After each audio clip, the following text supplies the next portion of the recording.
என்னோட mini vlog போடும்போது நான் யூஸ் பண்ணுற டு டூ லிஸ்ட் இந்த பிளானரை பற்றி நிறைய பேர் கேட்டிருந்தீங்க. ஆக்சுவலி செல்ஃபி கேமராவில் எடுக்கிறனால இப்படி ரிஃப்ளெக்டடாக இருக்குது. ஸோ இதை பற்றின டீட்டெயில்ஸ் தான் உங்கள் கூட நான் ஷேர் பண்ணிக்க போகிறேன். இதை நான் அமேசானில் தான் பர்ச்சேஸ் பண்ணேன். இனிஷியலாக இந்த மாதிரி ஒரு நோட்டில் தான் லிஸ்ட் டவுன் பண்ணிட்டு இருந்தேன். அதுக்கப்புறம் கொஞ்சம் ஆர்கனைஸ்டாக இருந்தால் பெட்டராக இருக்கும் அப்படின்னு சொல்லி தான் இந்த பிளானரை சூஸ் பண்ணேன். பட்ஜெட் ஃப்ரெண்ட்லியாகவும் இருக்கணும்னு பார்த்தேன். ஸோ அதனால் 169க்கு நான் பர்ச்சேஸ் பண்ணேன். இப்போ இதோட ப்ரைஸ் வந்து 188 ஆகிடுச்சு. உங்களுக்கு இதோட லிங்க் வேணும் அப்படின்னா கீழே டிஸ்கிரிப்ஷனில் லிங்க் அப்படின்னு டைப் பண்ணுங்கள். நான் உங்களுக்கு அமேசான் லிங்க் இதோட தான் அனுப்புகிறேன்.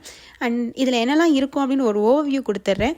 டேட் மார்க் பண்ணிக்கலாம், டேஸ், அதுக்கப்புறம் அன்னைக்கான லிஸ்ட், பிரேக்ஃபாஸ்ட், லஞ்ச், அதுக்கப்புறம் dinner plan, water intake, health and fitness, savings, அப்புறம் அன்றைக்கி டே எப்படி உங்களுக்கு போச்சு, இந்த மாதிரி மல்டிபிள் விஷயம் வந்து இந்த 2 பேஜ்குள்ளேயே இருக்குது. ரொம்ப ஹெல்ப்ஃபுல்லாக இருக்கும். உங்களுக்கு இந்த மாதிரி பிளானர் சர்ச் பண்ணிகிட்ருக்கீங்க அப்படின்னா கண்டிப்பாக இதை நீங்கள் ட்ரை பண்ணுங்கள். ஒரு பட்ஜெட் ஃப்ரெண்ட்லி பிளானர், பட் உங்களுக்கு ரொம்ப ஆர்கனைஸ்டாக இருக்கிறதுக்கு ஹெல்ப்ஃபுல்லாக இருக்கும். மறக்காமல் நம்ம பேஜை ஃபாலோ பண்ணிக்கோங்க. யூஸ்ஃபுல்லான வீடியோஸ் நிறைய வந்துகிட்டே இருக்குது.